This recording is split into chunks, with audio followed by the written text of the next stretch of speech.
There is a handprint on the inside of the window in my daughter's bedroom that will not come off. I have scrubbed it with glass cleaner. I have scrubbed it with bleach. I have scrubbed it with rubbing alcohol. I have replaced the glass. The handprint came back on the new glass, in the same position, the same size, the same 5 fingers pressed flat against the window from the inside, facing outward, like someone standing in the room is pressing their hand against the glass and looking out. The handprint is small, a child's hand. My daughter is 7. The handprint is not hers. I know because I measured it.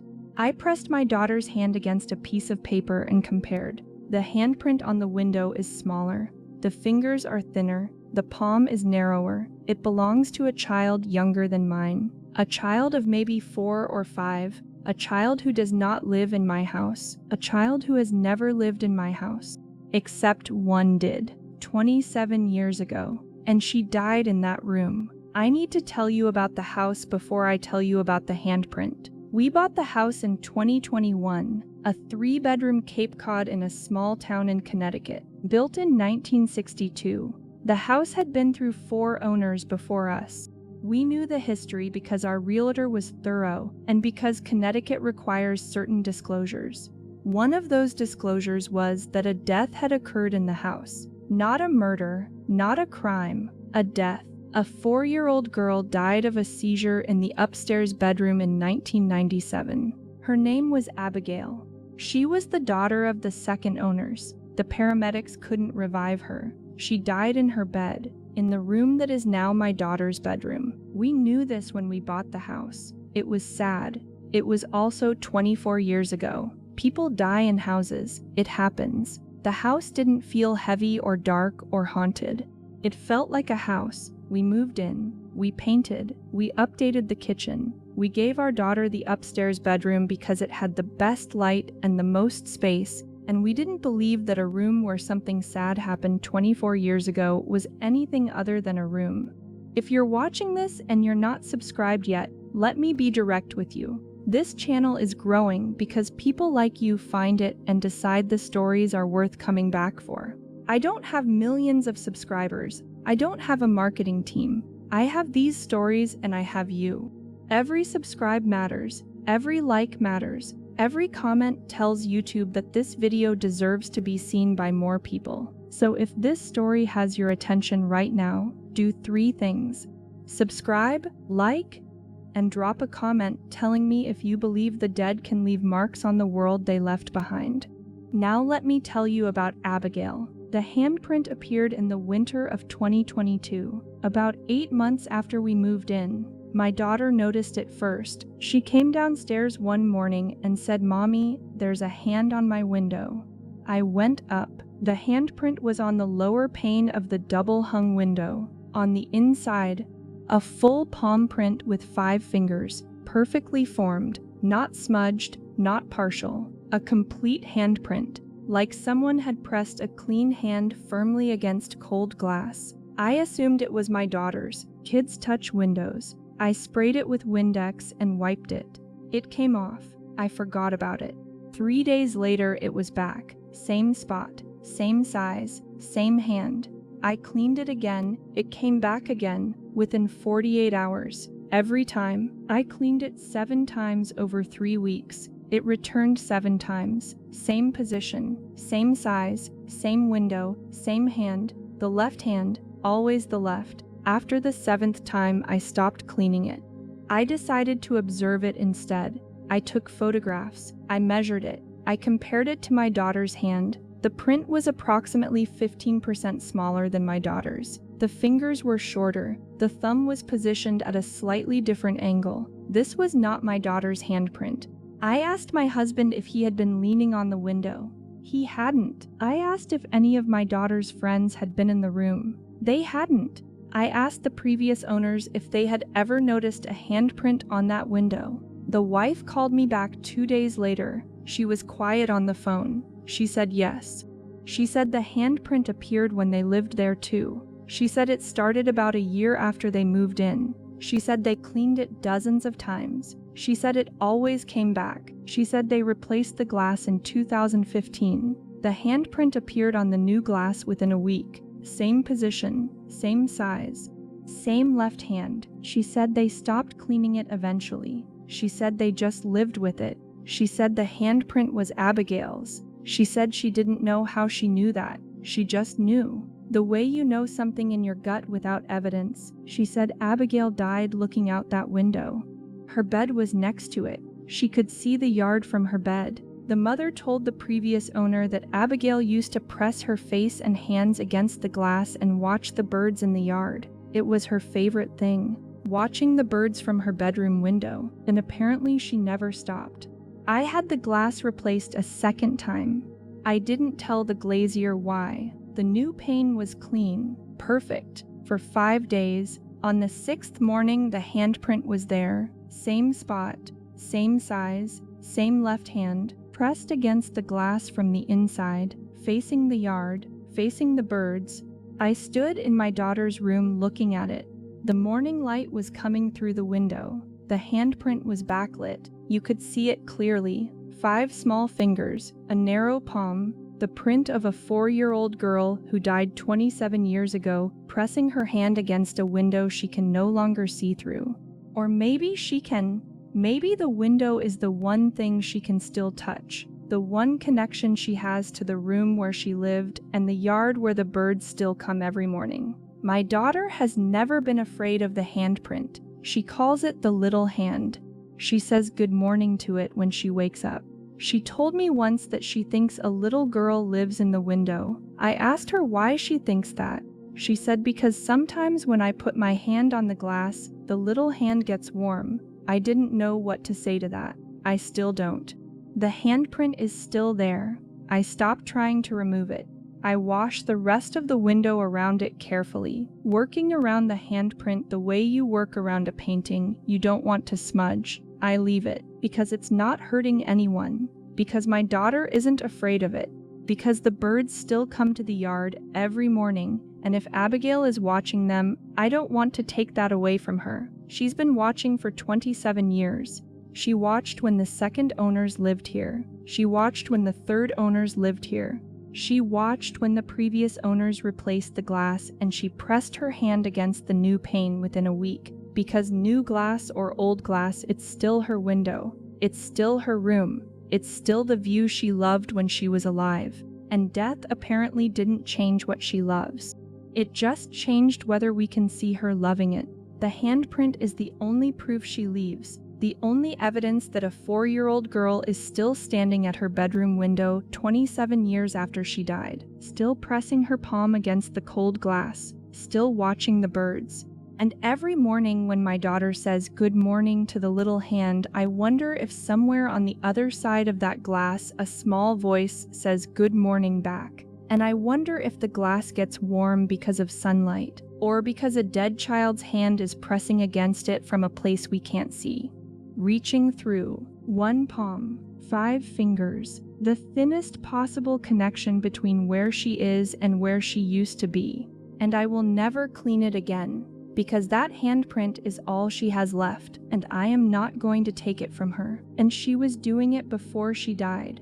And maybe the distance between those two things is smaller than I think. Maybe for Abigail there is no distance. Maybe she's still in that room, still in that bed, still pressing her hand against the cold glass, still watching the birds. And the only thing that changed is that nobody can see her doing it anymore, except the glass. The glass remembers. My best friend died in a motorcycle accident on August 3rd, 2021. On August 3rd, 2022, exactly 1 year later, my car radio changed stations by itself while I was driving to the cemetery to visit his grave and played the song he had asked to be played at his funeral. Not a song that gets regular airplay. A deep cut from a 1970s album that you would never hear on commercial radio. The radio in my car switched from the station I was listening to on its own and landed on a frequency that was playing the exact song that was played at my best friend's funeral on the anniversary of his death while I was driving to the place where his body is buried. I pulled over on the shoulder and I sat there and I listened to the entire song with my hands on the wheel and tears running down my face because I knew it was him. I knew the way you know your own name. Not because of evidence, because of certainty. The kind of certainty that lives below logic, below proof. In the place where love and grief overlap and the impossible becomes the only explanation that makes sense. His name was Marcus. We had been best friends since the 8th grade, 28 years. He was the best man at my wedding. I was supposed to be the best man at his, but he never got married. He said he was waiting for the right one. He was always waiting for the right one. Marcus was a high school history teacher. He rode a Harley. He wore a leather jacket that made him look like a character from a movie he would never actually watch because his taste in movies was terrible. He listened to Fleetwood Mac and Led Zeppelin and one specific album by a band called Little Feat that nobody has ever heard of. The song he wanted played at his funeral was from that album, a track called Willin', about a truck driver who has been through everything and is still willing to keep going. Marcus said it was the most honest song ever written. He told me at a barbecue in 2019 that if anything ever happened to him, he wanted that song played. I laughed. I said, "Nothing's going to happen to you."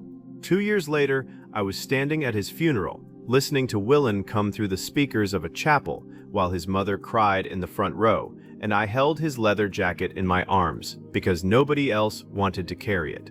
On August 3rd, 2022, I drove to the cemetery. I do it every year now. I bring a beer, I sit on the grass next to his stone, and I drink it, and I talk to him about whatever is going on in my life. And I know he can't hear me, but I do it anyway, because grief is not rational, and ritual is how humans survive it. I was on the highway about 20 minutes from the cemetery. The radio was on, some classic rock station. Bon Jovi was playing. Then mid-song, the radio switched, not faded, switched. The display changed from 97.3 to 104.1, a frequency I had never listened to.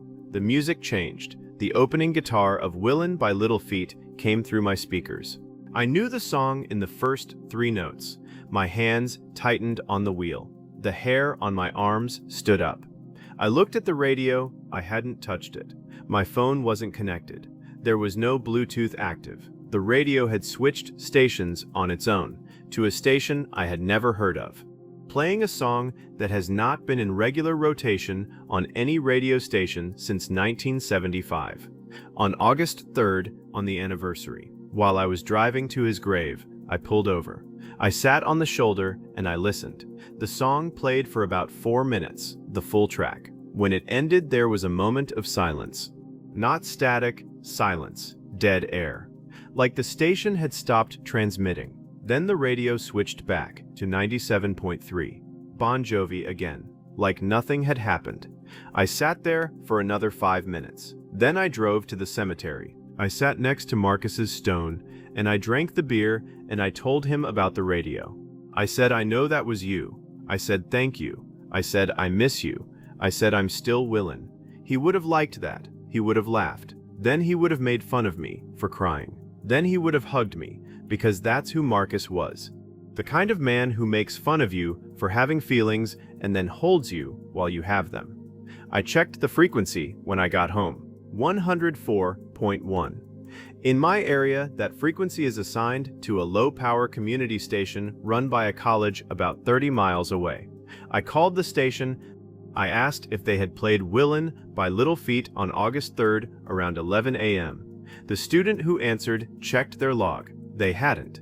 They said they were playing a talk show at that time. They said they don't have Little Feat in their library. They said they've never played it. A station that has never played the song was broadcasting it on the frequency my radio switched to on the anniversary of my best friend's death while I was driving to his grave. I don't have an explanation. I don't need one.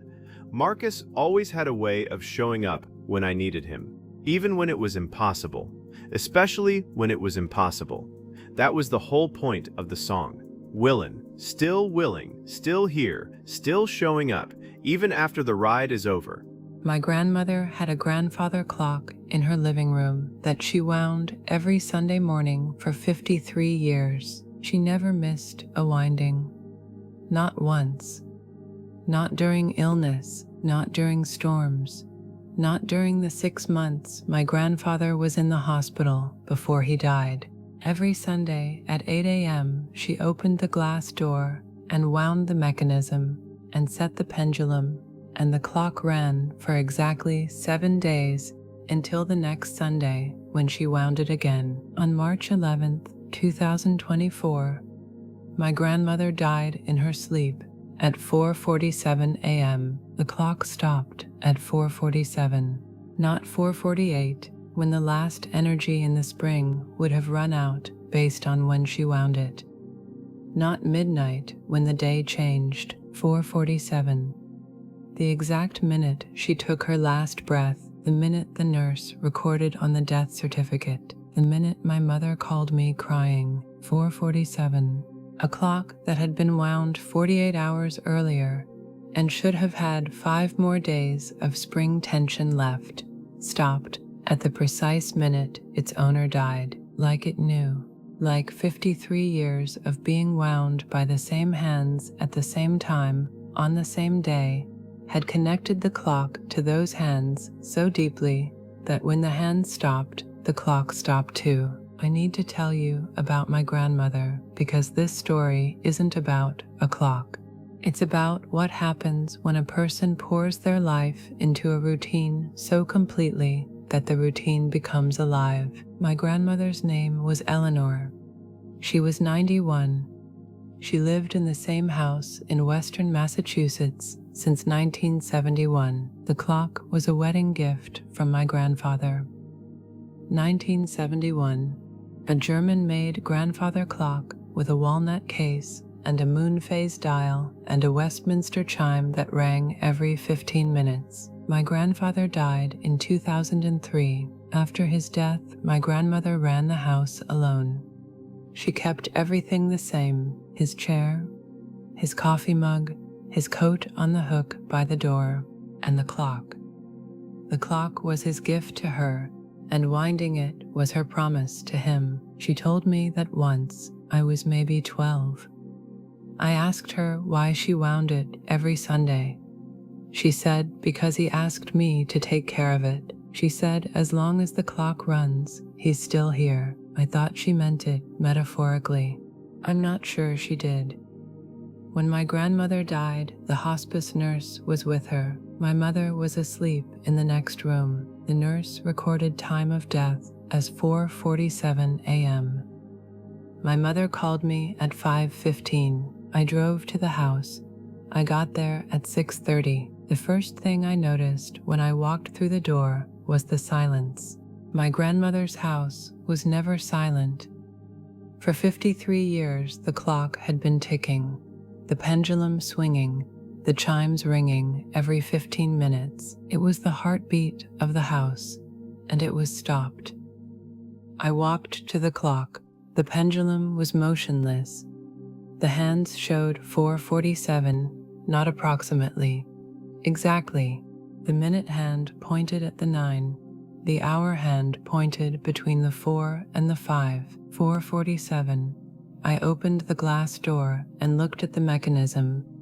The spring was not fully unwound. There was tension left.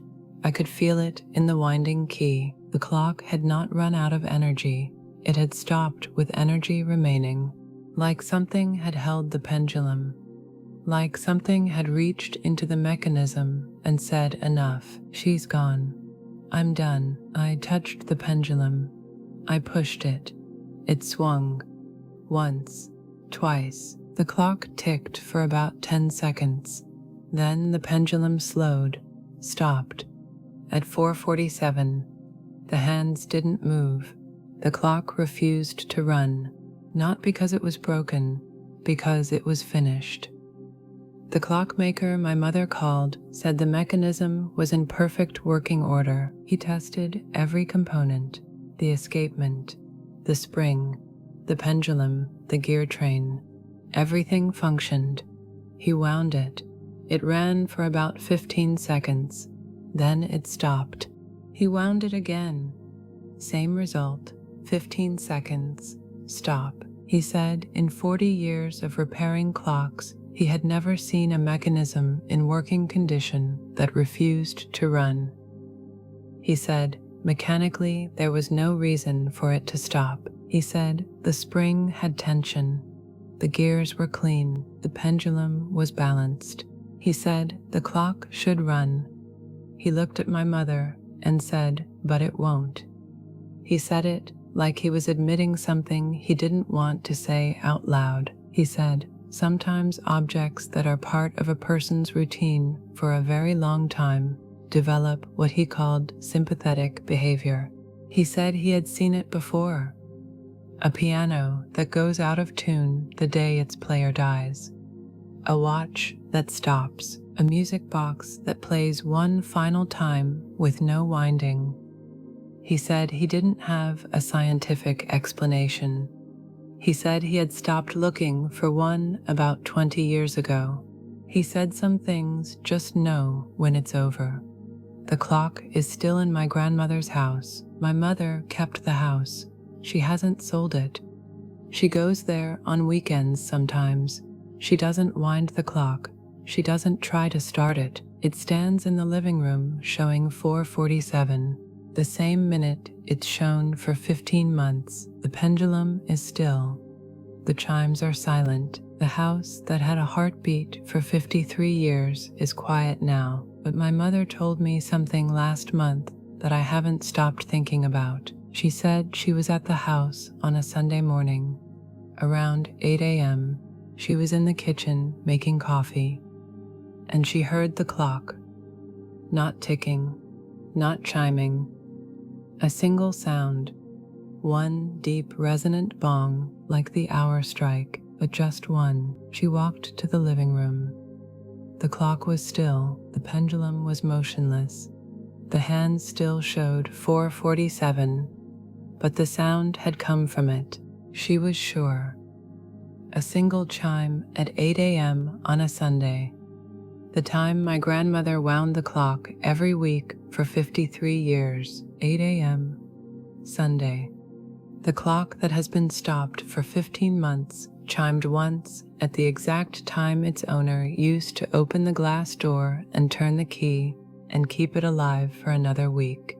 My mother stood in the living room and looked at the clock, and she said out loud, "I know, Mama, I know." Then she went back to the kitchen and finished making coffee. She didn't try to wind it. She didn't touch the pendulum. She just let it be, because whatever the clock is doing now, it's not telling time. It's remembering. It's holding on to the last routine it ever had. 8 a.m. Sunday, wind, tick, run. 7 days, 8 a.m. Sunday, wind, 53 years of that, and now it's over, but maybe not completely.